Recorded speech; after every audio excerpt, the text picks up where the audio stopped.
Behold, this life bar.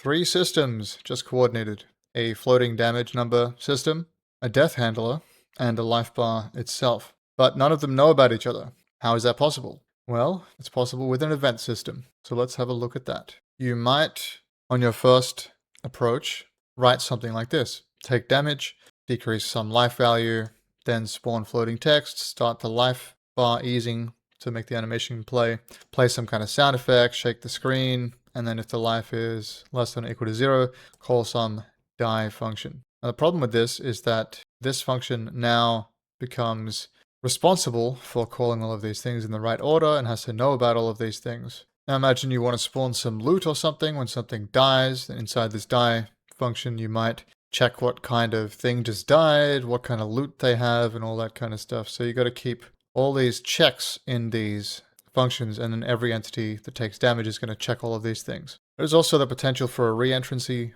bug in this case. If one of these functions spawns something else which calls one of these functions, or etc., you can get some weird effects going on. So what's the solution? Well, I already told you actually, it's events. So let's have a look at that.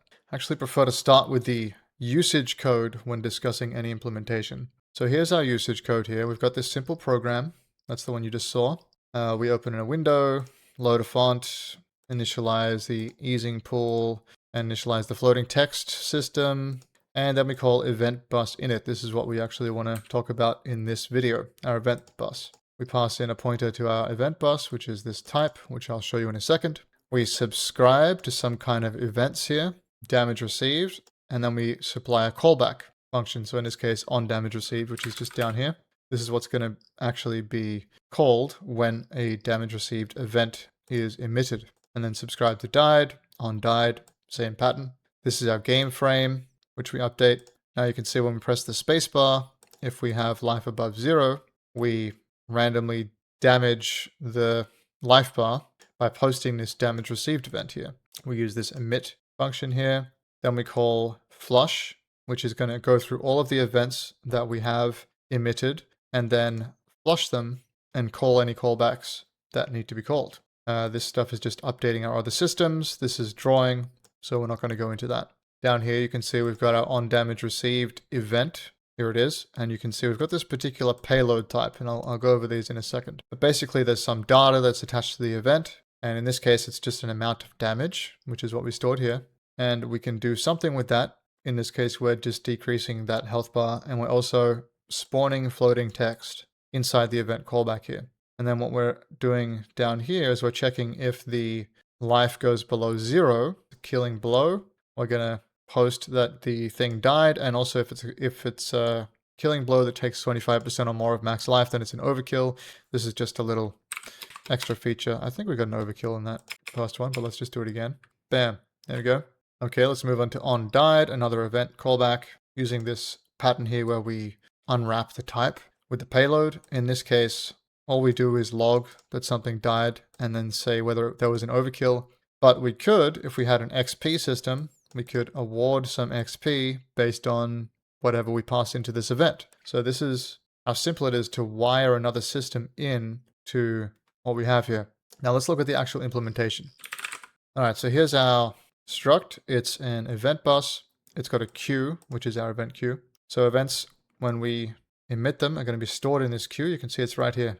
All we do is push onto this queue. That's it. That's how simple it is. And subscribers, we're storing in a map of event type with a dynamic number of subscribers that all have an event callback proc. So the thing about this system is it has these hard-coded types here, which is a union, these payload types. So what I do when I'm copying this system to another project, I just copy everything, I delete the payloads, and then I make new ones for whatever game it is or project it is that I'm working on. So if my game has damage, I can leave this here. If it doesn't, I just delete this, and I make a new payload type for whatever my events are in my game. I don't pretend that I need generic everything to have an event system. You can just delete this code, write some new structs here, and you're done. And also this enum. All right, so down here there are some, I guess you could call them methods, but they're basically just function pointers that I attach to this struct, so you can easily use the syntax like this, bus subscribe with the little arrow thing in Odin. This is sort of the same thing as methods in other languages. So we've got emit, subscribe, and flush. That's it. So when we initialize, we want to just set up the function pointers, and then also we pass in an allocator here. This is so anything we allocate for events can be allocated via this allocator. This could be important depending on your event system. Maybe you want to add a bunch of dynamically allocated data and then have the event system itself clear that at some point rather than having it externally managed. So you don't have to worry about the lifetime of it, or rather the event system can handle the lifetime of that data. It really depends what you're doing. We initialize the queue, we initialize or we make the map of subscribers. And when we subscribe to an event type here, basically we check, has anyone already subscribed to this type of event? If not, we're going to make the dynamic array using the allocator. And then we're going to append to that dynamic array our callback procedure. And then flush, which is called every frame. This is really simple. We just say, are there any events in the queue? Or for every event in the queue, rather. Pop it off the front, post a debug message if there is one, and then also, if there are any subscribers, call the procedure here. And I'm also logging just some extra stuff here. That's pretty much it. So this is 86 lines of code. You can glue systems together that have no idea about each other. Like if we actually make an XP system here, it can just hook into this event and doesn't have to know anything about the damage system or anything about the battle system. And this could be really useful. For example, you might want to get XP from finishing a battle in your game, or you might want to also get it from finishing a quest or opening a new area, unlocking a new area. You might get experience for that, depending on what kind of game you're making. So it's really quite flexible. And I just want to finish this short demonstration with a couple of examples of where you wouldn't want to use this, right? So you wouldn't use events to do anything that requires performance, high performance, because you're basically creating several layers of indirection, right? You're storing an event in a separate data structure, and then you're waiting until the next frame, or maybe later in that frame, depending on how you set it up. And then you're iterating over those, popping them off a queue, then calling a function. That's like so much work for a small thing.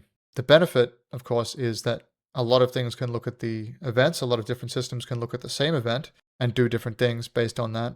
You can also have extensions to the event system where they could be timed, or you could need particular systems to mark off that they've actually looked at the event, and then you don't flush it completely until all the systems have looked at the thing, etc. I'm not going to go into that right now. But you don't want to use this for anything performance related, so don't use it for moving particles around or moving your characters or anything. It's good for things like posting that a quest was accepted, or that the player opened a particular door or walked into a particular area, things like that. Or even that an entity died, that's fine. Unless you have maybe hundreds of thousands of entities dying every frame, that could be a problem then. But if you're doing that, then I assume you already know about performance. So yeah, I just thought I would show that off. It's a pretty nice little pattern, dare I say the word pattern. I've used it in a few different games now, or a few little prototypes and projects. Pretty useful. So thank you very much, and I'll see you in the next one.